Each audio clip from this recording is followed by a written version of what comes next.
Welcome to Mental Capital Investing. Thanks for joining us. This channel is all about showing you how to build trading and investing strategies from the ground up. Welcome to our technical indicator series. In this series, we are going to look at individual indicators, combine them, and look at how they perform in an overall strategy. Each of these videos is going to build on the previous one, and we're going to look at all the pieces of what makes a strategy work. Keep in mind, we are not financial professionals, and this is for entertainment purposes only. So today, we're going to be looking at an indicator called Sigma Spikes. Sigma Spikes is an indicator developed by a guy named Adam Grimes. Really interesting guy. He combines quantitative methodology with very intuitive understandings of the market. And this is one of the indicators that he's talked about in the past. And so it looks at the last set of bars. You could set that period. It could be a 20 period, 30 period, whatever you prefer. And it calculates the standard deviation from close to close of how much the current bar has moved relative to the previous bars in the amount you've specified. And what that really means is it's showing you when there's an outlier in movement, in price movement, when relative to those past bars. So we're going to take a look at that on the chart in a sec, and you're going to see what that looks like. And really, this indicator, what I like about it in a nutshell, is that it's one of those indicators, you're not going to build a strategy off of it by itself. It's a helper indicator. It's going to say, hey, pay attention right here. And you're going to see how it works, and it's going to be, this is for much later in the series, but when we data mine and we actually run some code against some data, we're using this indicator, it's going to be a great help to pick out those big moves to help kind of clue us in on some potential signals. So question real quick. Yeah. When you said it's a volatility indicator, correct? It is, yes. So how does it compare with something like RSI? Because RSI is such a well-known indicator. There's so many videos out there on YouTube, and it's pretty easy to understand whether or not something's at an overbought or oversold level on the RSI. And for the most part, RSI pretty much holds true on a lot of levels, unless it's one of those extreme, insane situations of Tesla-driven insanity where it just goes to the freaking moon. I mean, an RSI goes to like 100, which doesn't happen all that often, especially on the bigger names. I mean, for the most part, it holds true fairly well. So what makes that different than something like RSI? So this is going to be, RSI kind of gives you an overall state of where the price is where the price has been, right? You're going to see that it's overbought, and that just means it could potentially be time for a pullback, time for consolidation. What this indicator does, and we'll see it in a second, I think it'll become clear once we actually look at it. What this indicator does is it flags price movement that is basically out of the ordinary relative to the immediate path. And it's a good way to visualize clusters of volatility or potential warning signs for reversals, and you're going to get a sense of how that works. And we're going to be looking at it in context, in the context of the momentum structural analysis indicator that we introduced in our last video. You can go check that video out. It's down in the show notes.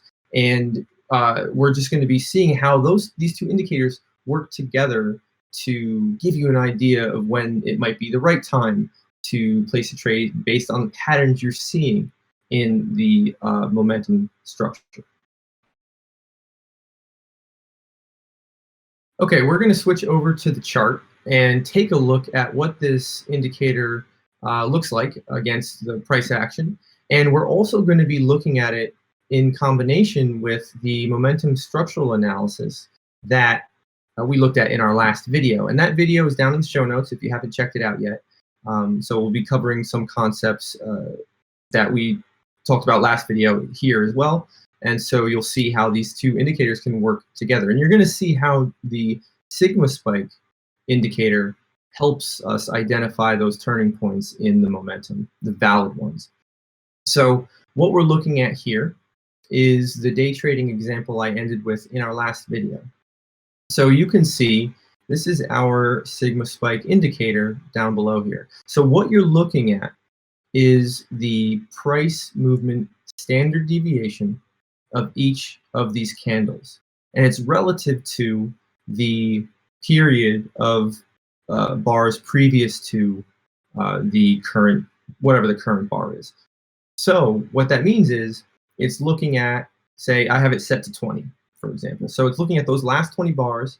And if we have a standard deviation that is higher than 2, so some basic standard deviation facts, when you have a normal distribution, 2 standard deviation contains, I think, close to 98% of the, or is it 92% of the distribution of the area of distribution. And so when you get an outlier, something that's beyond 2 standard deviations, that is a significant outlier that deserves attention. And so what we're looking at here, when those red bars, whenever something is above or below the 2 standard deviation range, we say, hey, this is a price movement that deserves our attention. Okay. And so you can see here what that looks like. You can see, just based on the candles, you can see this one here is just a much larger move relative to those previous candles before it.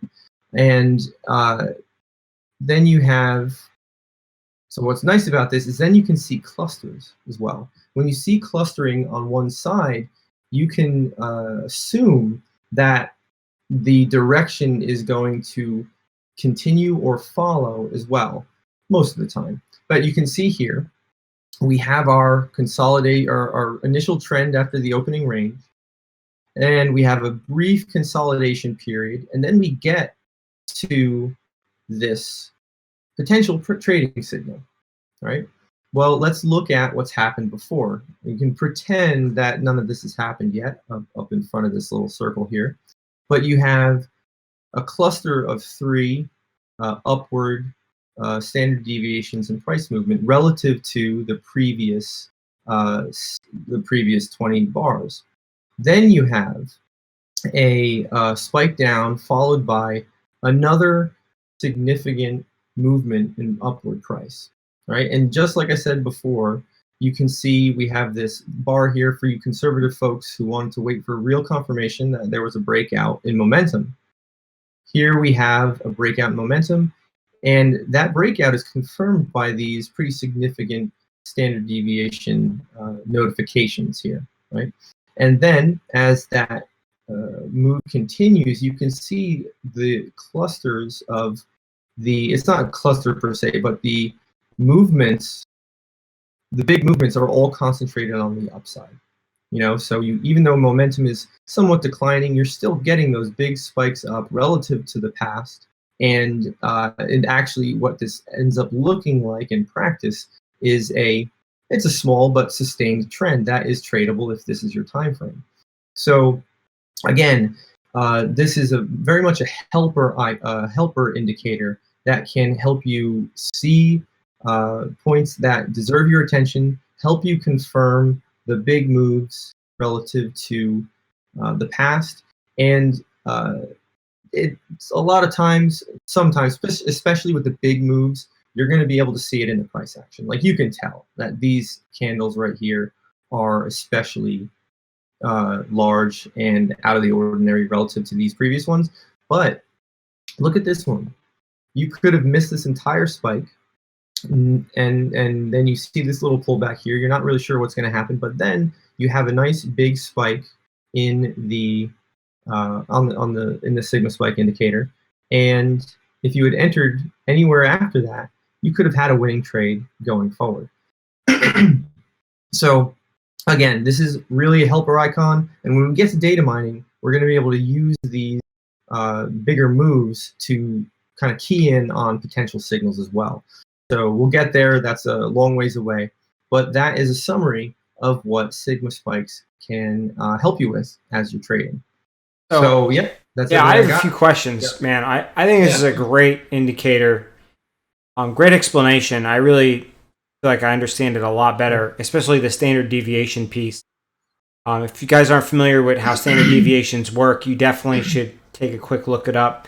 It's a really good statistical tool to examine variation on any sort of average trend. So one thing that strikes me as fairly obvious to do, and I don't know if you've done this, but even if you look at this current time frame, so we're looking at like 10 a.m. to like 1000 hours to 2100 hours, in that window, you've got only 5 downward sigma spikes and you've got a multiple upward sigma spikes. Mhm. It would be really cool if there was a way we could quantify a sigma spike as positive or negative and compare them as part of an average trend line over time visually to see whether or not at any point in time there's like a massive positive holding of sigma spikes versus a negative holding of spikes. I'm not sure if that makes sense. Yeah. I think so. If I'm understanding you correctly, you could look at like the balance of those spikes over Right. time and kind of get a sense for the strength of the trend, or see how that might relate to something like the strength of the trend, or whether it's a turning point. You can when it comes to data mining, you can define some different signals that we could look at. That's actually a pretty interesting idea there. I'd be curious to see how those things tend to accrue, and so maybe you could then say, all right, walk it back a few. Like if you see this pattern, it tends to follow through to this pattern. So then you might be able to build a trading system off of that. So it's that's an interesting one. Yeah, I haven't done that personally, but that's an interesting Okay. idea Well, maybe a future video then, for guys. sure. Oh, figuring things out. Very interesting stuff. But yeah, that's one thing that struck me as very, very clear to me is like, well, we can just count these things and figure out, well, if there's a super, like we're doing it mentally, right? We're looking Mhm. at it with our eyes and we can see clearly that there's, like you said, a grouping of sigma spikes, right? Mhm. And so you can see that, especially like at the 1500 hour range there, like you see a bunch of sigma spikes start grouping up right before that big gap up. Mhm. Um, Definitely, there could be some sort of additional signal that we could do there to Right. code that in. For But sure. And as a corollary, some more old school people who maybe have studied Japanese candlestick formations, what you'll often find is that these can sometimes or often accompany bullish engulfing candles. And okay. so that's generally considered a bullish signal, and can be useful for identifying, different or positive moves Now you in the have this on the short term. How about the long term? For sure. Let's take a look. So let's go back to Vale here. Okay. So here we are on Vale. This is on the daily time frame. And again, this is the same example I used from the momentum video. So you can see here that we have a bit of structure down here that we're looking at. And so let's see what we can find when it comes to these sigma spikes and potential confirmation of breakouts above that momentum. So here we have a potential breakout. So actually, this is pretty good. So we actually have a false breakout here, right? So we see a spike along with a breakout in momentum above this one line, and then we come back down. Same thing again, we get a little bit of a breakout above the one line, come back down significantly, but the next time we break out, we have two right together.